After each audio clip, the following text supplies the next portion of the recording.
Hello and welcome to a new era of the Half Court Press podcast. Feels good, doesn't it? It does. It feels great. We are not on Zoom as we have been for quite a while, about 8 months or so up until now. We are in the new studio here in Omaha. As always, I'm Wilson Moore. Got Jon Walker next to me. We're also on camera, which is kind of weird. You know, people can see us. Yeah. You know, if you're just like listening on Spotify, that doesn't make a difference. But if you're on the website, you can see our faces, which I don't know why you'd want to do that. You know, but some you people are. might like that. Some people might not. Yeah. Who knows? Yeah, to each their own. But most importantly, we are back. We are doing this in person. Jon, how are you doing today? And I'm good. It feels good to be back. It really does. You know, there's just something about sitting here, talking hoops, not through a computer, that just gets the juices going, man. It makes it feel like basketball's right around the corner. In some ways, it kind of is. Depending on your perspective, you know, your perception of time, we're getting closer. Yeah, but how are you, Wilson? I'm doing pretty well. Yeah, I think I can echo all of your everything you said about it feels good to be in person. Feels good to be doing this again. We got a basketball in front of us. We even got props here. Like, it has your name on it. It does, which it looks like Nico tilted it probably for licensing reasons, but I think I am allowed to say if you could see the top of the ball, it says Wilson on it, so that's fun. Flex. Yeah, kind of is. Dude, we had so we were actually, this is a little bit story, a behind the scenes look. We were supposed to record this like an hour ago. We were. But something happened, Wilson. Something did happen, and you know, for that I will throw it to you. Creighton might look a little bit different. There's a lot going on here with their newest edition and eligibility and everything that comes with that. But so, why don't you tell us more about that? Yeah, it's going to be Fedor Zugic, an international prospect product of Montenegro. Turns 21 in September, so this is an untraditional prospect, if you will. It's not your, hey, this dude took a year, you know, a post-grad year and went overseas. We're not talking about LaMelo Ball, right? Like, this is somewhat untraditional. It is untraditional. And, yeah, so it's interesting. This has been expected for a couple of months now. I think it was about 5 weeks ago is when a Spanish publication came out and said, hey, Fedor is buying out of his contract in Spain and or getting out of his contract in Spain, and he's going to be going to Creighton in America. And so that was really when it picked up. You know, I reached out at the end of July, I think July 28th, 29th, somewhere there. And, you know, it wasn't official then, but Creighton was heavily involved in the process, obviously. And today, like I said, a little bit ago, early Thursday morning, the Jays announced officially that they have signed Fedor Zugic. There's some stuff to go along with that. Obviously, the main thing, though, Wilson, is the eligibility aspect. That's something that Creighton is still working through to figure out, is he going to be able to play this season? If he does play this season, will he have to miss any games? We've got a little under 3 months to figure that out, or for Creighton to figure that out anyways. But the interesting thing and the important part is that it kind of ends this saga. They have officially, as of Thursday morning, signed Fedor Zugic. Yeah, and you know, putting aside for just a second the eligibility issues, you know, the circumstances around this tell you that this is a guy they would expect to contribute right away. Someone who has played professionally overseas, who's 21 years old. He's not coming in as an 18-year-old who's just getting used to playing against grown man.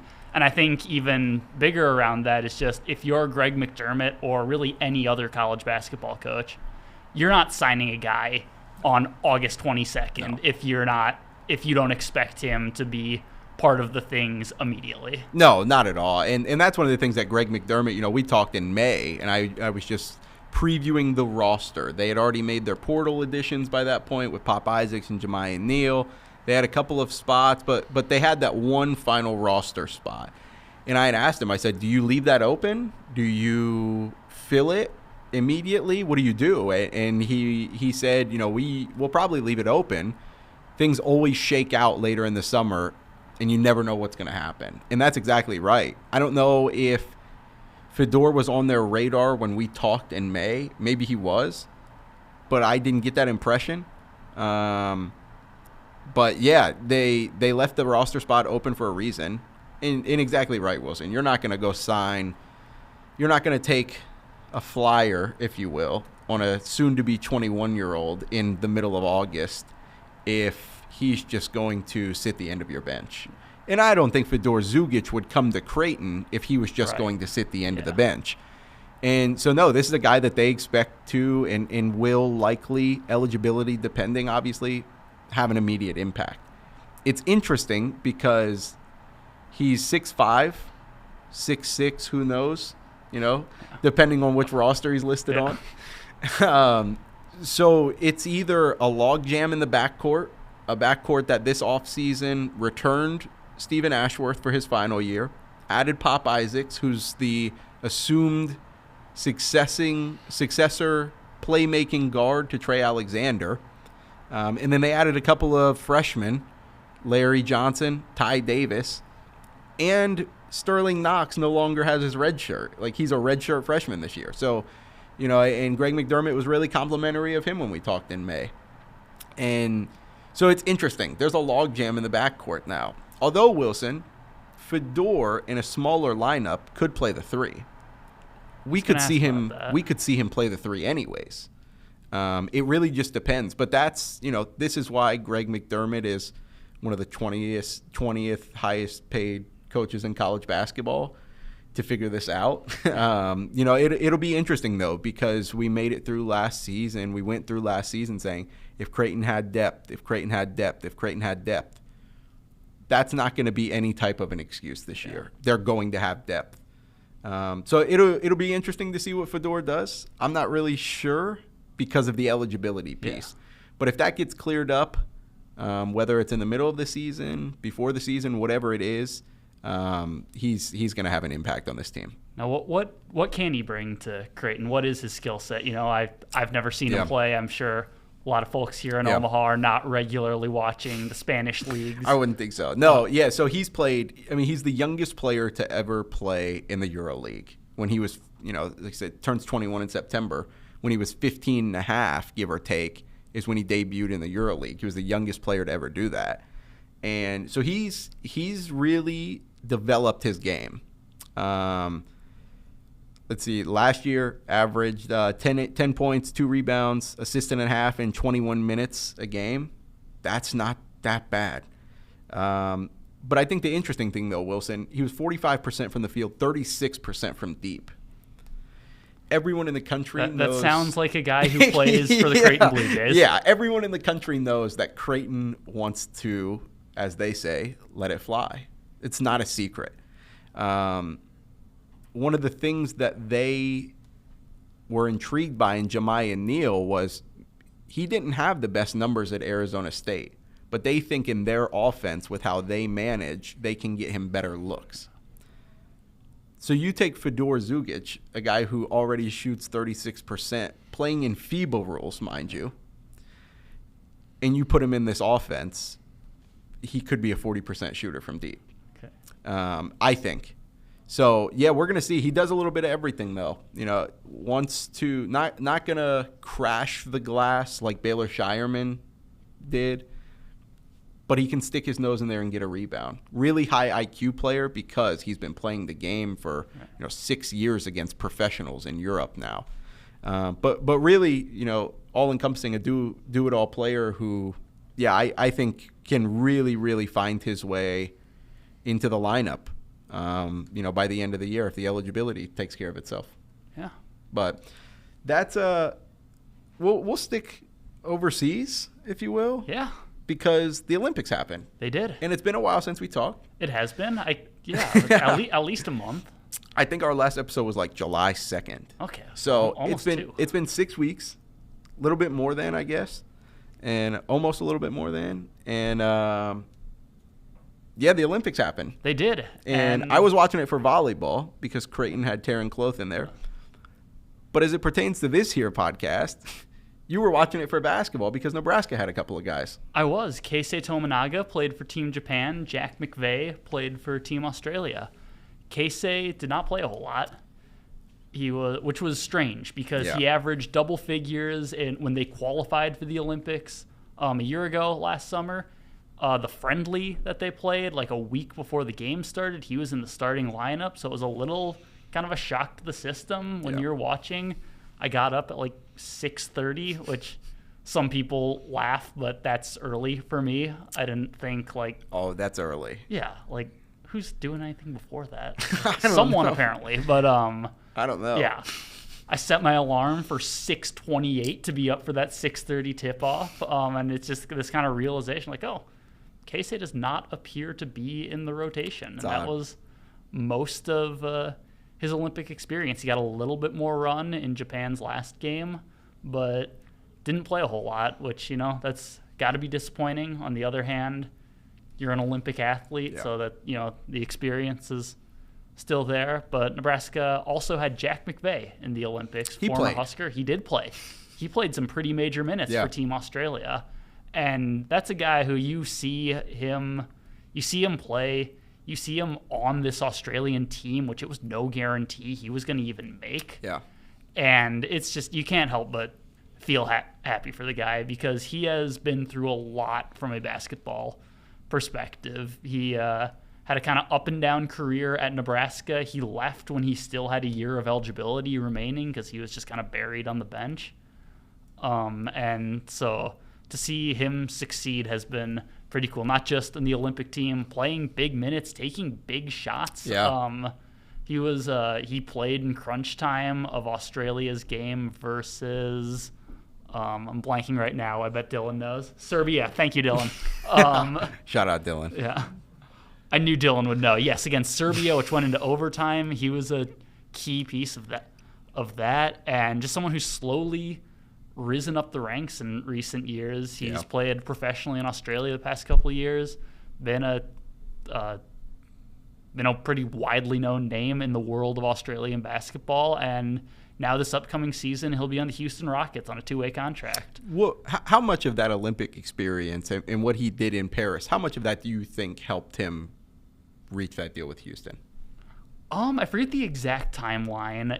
It came shortly after he made the Olympic team. I think it's somewhere in there. I certainly didn't hurt. You got to figure he's this kind of rising star in Australia, and that kind of establishes him as one of the best 12 or so Australian basketball players in the world. And they've got every NBA team has international scouts. I'm sure he was on he was on the Rockets and several teams' radars as someone who could be a contributor at some point. Now, have you found the answer to the question of why Keisei Tominaga? I haven't. Okay, it is odd because it is odd. Played such a role in them qualifying. Yeah. And he plays, I don't know, it was more than half of their friendly. Yeah, he played like regular rotation minutes. I think he started. Yeah. And so it was like, he's gonna play a part in their Olympic run. Yeah. And you got to figure, and that was it. Yeah, and just the circumstances around it, like that Japanese team took a lot of 3-pointers. They were jacking up 3-pointers. And if there's anybody I want to shoot them, you've got a guy who's pretty good at that on the bench. It was strange. It was a weird situation. There's not a whole lot of reporting you can do on that when it's happening on the other side of the world. I just, I didn't have any further access. You didn't go? You didn't want to go? I didn't. Could you imagine if I had somehow, which this is never would have happened to begin with, if I somehow convinced the powers that be to send me to Paris? Do you have a passport? Like, would you have been ready? Yeah. Fair enough. They sent me to Paris, and then Keisei plays like 53 seconds in the first game. Like, well, the story will be kind of short. You would have had some good croissants. I would have. Oh, that would have been incredible. Yeah. I don't know. It's odd. Yeah. It really was. Not what I expected. Probably not what Keisei expected. Yeah. Not what you expected, obviously. No. But here we are, man. Let's keep it in the Big Ten. Let's do it. Because Purdue is coming to Omaha at the end of October for a charity exhibition against Creighton. Yeah. this is another thing like the Fedor Zugic situation that has been, kind of the expectation for a while now. A Purdue outlet kind of said late, I don't even know, it was like couple of months ago that, hey, Purdue's probably going to go to Creighton and play in a charity exhibition game. Excuse me. And I think Greg McDermott, had said on social media that day, pump the brakes. This is like legislation has to pass for us to be able to do this. And yeah, and then, last, I think on Sunday maybe, Sunday, Saturday, one of the two, Creighton announces that, hey, it's official. Purdue is coming to the CHI Health Center on October 26th in an exhibition that will, Wilson, give us a should-have-been Elite Eight matchup. 10 months later, 7 months later, or whatever it is. So, that'll be a really, really, really fun exhibition game. Maybe one of the best that we'll see in the country this year. And I like this trend we've seen over the past couple of years. This is becoming a lot more common now of, teams doing this. I can't think of any specific examples off the top of my head, but you're seeing we had Kansas, Illinois last year. That's right. Yes. There's a couple more. Yeah. But no, I love it. Why not? Yeah, why not? Exactly. I don't know who would be against it. It's risk-free. I hope no one. Relatively speaking. Yeah. Obviously, there's always the risk of an injury or something. Sure. But it's doesn't count in the standings. Sure. You play poorly, have a bad loss, it will not be held against you in March. So they'll come here on October 26th. It's the charity. The proceeds are going to go to United Way of the Midlands Disaster Relief Fund. A mouthful, a mouthful. And a lot of it's going to go to, is what I discovered, it's going to go to the kind of people who were affected by the tornadoes in Nebraska and Iowa over the summer, So good game for a good cause. Really cool. That, again, I think people were so excited for the potential of that matchup in March in the Elite Eight for a trip to the Final Four. Unfortunately, no Kalk versus Edey. I know. We were robbed. We were robbed, man. So that's the big thing. Can we somehow get Zach Edey, now a member of the Memphis Grizzlies? You just come in for a one-off. Yeah, one exhibition game of eligibility. Or do you even need it for an exhibition? I don't know. For an exhibition. Yeah. So can we please get 40 minutes of Ryan Kalkbrenner versus Zach Edey? Maybe we'll have to wait a year till they meet in the NBA. Yeah. I don't know. But no, it'll be good, man. We found out this week and last week, I think for you, that we've got media days to look forward to. Finally. Like we were talking about at the beginning of the episode, just creeping ever so slowly closer to college basketball season. And so we've got, for you, a month and a half now. Yeah, until early Big October. Ten Media Days. It would be October 3rd. And Big East Media Days that we found out this week are going to be October 23rd at Madison Square Garden again. Yeah.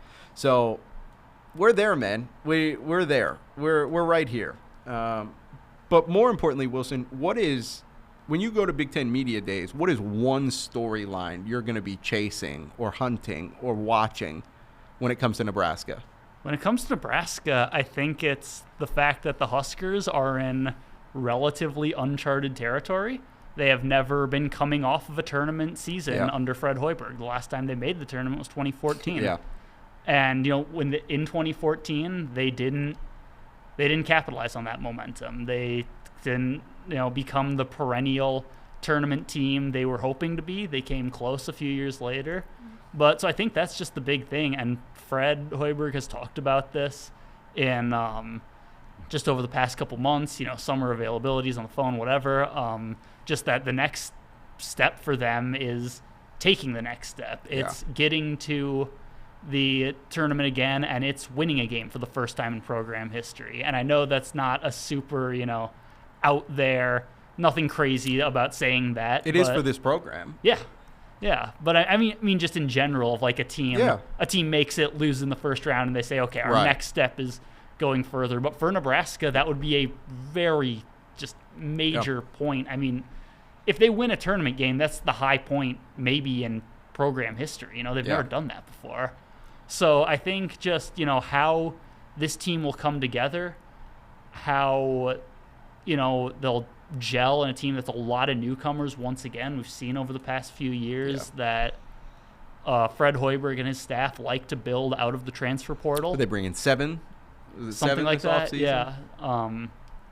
So, and last year, they hit on almost all of those guys. Just about everyone who came in contributed in some way, and some like Rink Mast, Bryce Williams, Josiah Alec were starters, very major contributors. So we'll see if they can do that again. And I think one of the reasons they're optimistic for that is the program, Fred, his staff thinks they've identified the right kind of guys. It's, the guys who have played a lot of college basketball. They're mature. They know how to handle themselves. You don't have to, they don't have to get used to playing against bigger, stronger, older guys the way freshmen do. It's guys who have been around a little more. Maybe they're not the flashiest, like sexiest, portal pickups, but they're just guys that can do their jobs. And we've seen that this is the third year in a row because they really came on at the end of the 2023 season with Sam Griesel, and Emmanuel Bandamel was injured, but he was part of that too. Yep. So yeah, just seeing if they can take the next step forward and establish themselves as a team that is consistently, if not in the tournament, in the mix, that is consistently relevant in a now gigantic Big Ten. Yeah, and that's the other thing is that league is only going to send, they're not going to send 12 teams from the Big Ten. No. Partly because the Big Ten's schedule won't allow it. It's going to cannibalize itself in a way. We saw it with the Big East last year. Yes, and you'll probably see it again with the Big East this year. And no, that's exactly right. So you have to find a way to make yourself stand out one way or another, obviously. Can you get a couple of more road wins? Yeah, Can you continue to beat ranked teams when they come to Pinnacle Bank Arena? Those are the things that will get you into the tournament. Yeah. Sometimes all you're asking for in an 18-team league is to get into the conference tournament to have a chance. So now, maybe this is getting too deep into the original thing, but to do that, Nebraska did not leave itself a whole lot of room for error in its non-conference schedule. Yeah. It's a pretty light non-conference slate, and when you do that, you got to take care of business. You can't afford to really have any night where you're just flat, because one loss can flatline you when you have no other... Kill your resume before it's off the ground. Exactly. And Nebraska did that last year. Nebraska took care of business against all the mid-major teams it played in the non-con. It lost to Creighton, but still entered Big Ten play with at least the heart of Big Ten play with one loss out of conference, and that was enough. That taking care of business against a weak schedule, combined with wins over Purdue and Wisconsin and Michigan State, and enough on the road, 2 wins on the road was enough. And you can do that. That's a replicable formula. Sure. But it does not leave a whole lot of room for error. No. Do you think, because I think I shared on our last episode in early July my thoughts on Creighton's non-con schedule. I think that it's perfectly built for this team in particular. In the way that it's 4 cupcakes, then you get Nebraska for your first, real test, depending on what Nebraska looks like, obviously. And then you go to Vegas, where you're going to see some really good competition at the Players Era Festival. And then it's Kansas, UNLV, and you close non-con at Alabama. So I think it's a perfect ramp-up to Big East play. Do you see any similarities in that with Nebraska and their non-con schedule, even though it's weaker? No. Not for a purpose or anything. No, not their I forget who their last game is against, but similar to last year when they played South Carolina State in late December. Or I guess the better question should have been, do you think it fits this year's team, the non-con schedule? Does it fit this year's team? Yeah, I think it does. Because, again, when you build out of the portal, there might be a little bit of an adjustment period where you got to get your legs under you, you got to get your bearings together. And Nebraska should have ample opportunity to do that in the month or so ahead of Big Ten play. Yeah. It'll be 3 weeks later when I'll go to New York for Big East Media Days. But I think the thing I'm going to be, kind of looking for Creighton is like, you have consistently been atop the Big East, toward the top of the Big East anyways. You are now in a league home of the defending, reigning, undisputed back-to-back national champions. Yes. How do you catch them? Creighton has shown head-to-head they can catch UConn. We saw it in Omaha last year. Absolutely. They defended well enough in stores last year to beat UConn and couldn't score. So they can hold their own when it comes to one-on-one playing UConn. But over the course of the Big East schedule, over the course of the season, how does Creighton uproot UConn from the tippy top of the Big East? That's the thing that I think this season's about. Yeah. And because you have to find a way to do it. We saw in March that Greg McDermott signed a contract extension that is expected to be the one he retires after. And so one way or another, whether, and Creighton didn't release the details of the contract. They don't have to. They're a private university. So Creighton didn't release the details, but whether that contract is 3 years, 5 years, 7 years, broadly speaking, we are nearing the end of the Greg McDermott era, which is nuts to think about, right? It is. But I'm sure Greg McDermott would love to go to a Final Four before it's all said and done. The first step to doing that is winning your league, obviously. Yeah. And they've been close. They were on the doorstep 2 seasons ago. They were a phantom foul call away from being in the Final Four. Yeah. And so, man, I think that's just really it. They want to continue to take these steps, and they've done it. Now, that's really – they're searching for 2 things as a program at this point. A Big East tournament championship. That was their – they wanted it last year.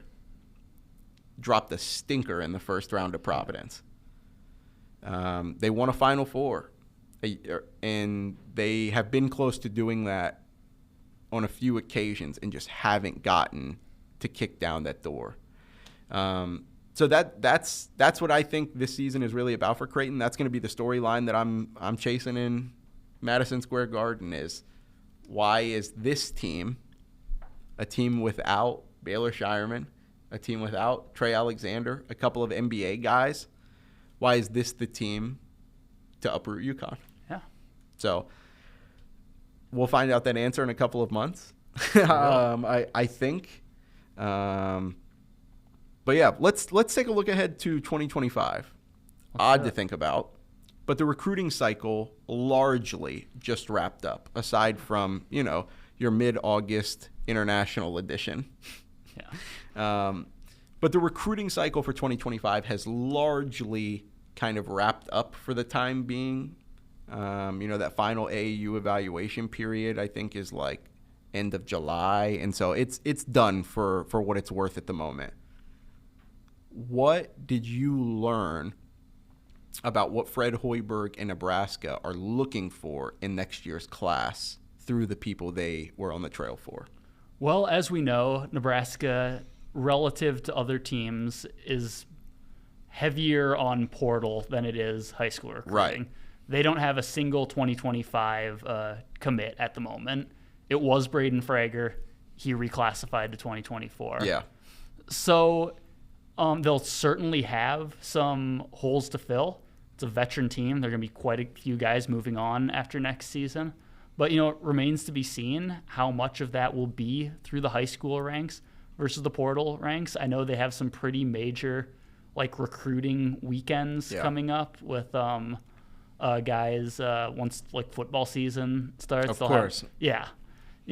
Specifically that Colorado game, that's You want people to see the atmosphere and the passion of Nebraska fans and say, hey, you could be part of this. That is it. That is the game that you want. Not more Colorado than UTEP. You got to figure. Yeah.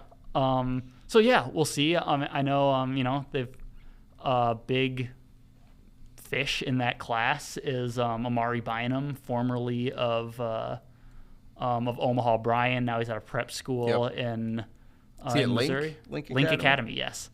They had him on campus last year, I know. And he's still, he would be a pretty major in-state recruiting win. Absolutely. His dad played at Iowa State, I believe, so there's that factor as well. But yeah, Nebraska's recruiting is, it remains very, I'd say non-traditional how they do things compared to a lot of other schools, just in terms of their ratio of high school guys to portal guys. I wonder how much of that's going to change. I'm glad you said that, because I'm curious how much of that's going to change now that this is the last year of COVID years. Yeah. Are we going to see the pendulum swing back toward heavy high school recruiting? There will certainly be fewer guys in the portal. When you look at the percentage of guys in the portal this year that were fifth-year guys using their COVID year. Yeah, I think so. So that'll be the interesting thing to see. I released a recruiting-based story, on kind of what Creighton's doing for next year. They're searching for a little bit of everything, but the big thing in the class is the guards. Stephen Ashworth, he's going to graduate after this year. Pop Isaacs, I'm sure, would love to play in the NBA. Who knows how that's going to work out. If he has a really good year and leads Creighton to a Final Four, probably gone, right? That's just kind of the way it works. But it's really guard heavy, or has been anyways. And so that'll be the thing to watch. They've got a couple. Let me pull them up here. I probably should have pulled them up ahead of time, huh? We're still getting back into the swing of doing this in person. No one's in mid-season form yet. I'm used to sitting for the last 8 months. I've been used to sitting at my island and just already being on my computer, and I can just clickety-clack my keyboards, and there it is, whatever I was looking for. Okay, so Trey McKinney is the one that they're going for, still a part of the process. He is a top 20 prospect in next year's class. Small forward, swing man is probably better. He's 6'5", so he'll play that 3-4, maybe even some 2. Who knows? But he cut his list to 10 schools in late July. Jays are on there. So is Michigan, I think considered the front runner right now. UCLA, Miami, Ohio State, and Oregon, among others. But then, they're going after some guards. Hudson Greer, Neek Lewis, Cortland Muldrew. These are all people that they have made the cut for. I think they're all top 100 prospects. The only one who's kind of borderline 100 is Cortland Muldrew. But Lewis, top 50 prospect. Hudson Greer, top 35 prospect. And so they're looking for guards. Interesting enough that they added a veteran one earlier today. So maybe that shifts the landscape of what they're looking for. I'm not sure.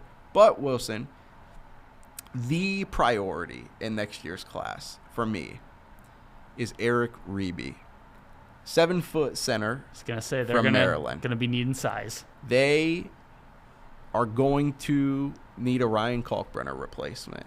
And before people are, you can't replace Ryan Kalkbrenner. We're speaking in a logistical sense here. They're going to need a Ryan Kalkbrenner replacement. Fact of the matter, he's gone after this season. And that would be a pretty good successor if you would roll into next season with Eric Reeby, a top 40 prospect, a 4-star recruit. He's already been on campus. He was on campus in May. The problem with him is his top 11, which he's released, also includes UConn, North Carolina, Kentucky, and Kansas. So if Creighton's going to land, a priority target of theirs in next year's class, it's going to have to be over some of the blue bloods. They're going to have a good enough pitch, a good enough relationship, enough NIL, whatever Eric Reeby values, they're going to have that to beat out, again, UConn, North Carolina, Kentucky, and Kansas. And it'd be a massive recruiting win for them. But that's kind of the priority, in my opinion, is to roll into next season Absolutely. with a freshman center, a highly touted freshman center, Fred King perhaps again, and how about a portal guy? Yeah. Let him compete for the job. But that's how I see it, man. Yeah. Is got to be Eric Reeby. If you're pushing all the chips to the middle of the table for one guy, that's who it has to be, I think. Yeah. I think, moving forward, thinking of next year already, which is nuts, they'd be fine at forward. You still have a Mason Miller, a Jason Green. They'll be fine at guard. You have Larry Johnson, Ty Davis, Pop Isaacs, Fedor Zugic. But they do not actively on this roster have the Ryan Kalkbrenner replacement. I don't think he's there. I don't think he's in Omaha. Yeah. I think that's fair. So we'll see, man. We're going to try something new. To end today's episode, Wilson's already laughing, rightfully so. I asked Booth, Creighton volleyball's coach, Houston Bernthal Booth. I asked her a question at her press availability the other day because we had time and nobody else could come up with anything, myself included. And I was like, if you were stranded on an island for 6 months, what 3 things would you take with you? And she had to think about it. And she said her husband, and then she couldn't think of another 2, I don't think. So I was like, what if I ask Wilson one of these when we record the podcast? And I'll answer it too, obviously. But this is, Wilson, the pressing question. The pressing question. On the half-court press. On the half-court press. The half-court pressing question. We just came up with that. Right now. If you could break a world record of your choosing, what would it be? Oh, man. That's a That's good one. tough, huh? Yeah. I mean, I think there are 2 schools of thought you go. Okay. One is, I watched a lot of the Olympics over the past few weeks, so I'm thinking how cool would it be to have one of the Sure. On the other, you can just go completely yeah, off the wall and be like record for most chainsaws juggled. Yeah. But I think I would go with the first one. I would go with the record for the 100-meter dash. That generally recognized as that is the fastest person in the world.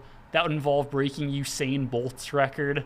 So that'd be pretty cool. So I would go with that. 100-yard dash. Yeah. See, I think I'm on the other. I think I'm on the other school of thought, which is the world's biggest pizza. Yeah, or what's something. the craziest thing I can think of? What's the most asinine thing? I say it and you're like, how did you possibly come up with that? And I thought about it on my drive in today. And what if I just made the world's biggest bowl of beef stew? Who says no? You could share that with a lot of people. Dude, I could feed so many people with the world's biggest bowl of beef stew. You know what I mean? Yeah. How many carrots have to go into that thing, though? How many cows have to be, how many cows have to go into the world's largest bowl of beef stew? Would you create a shortage? Is it that much that Is there a current world record?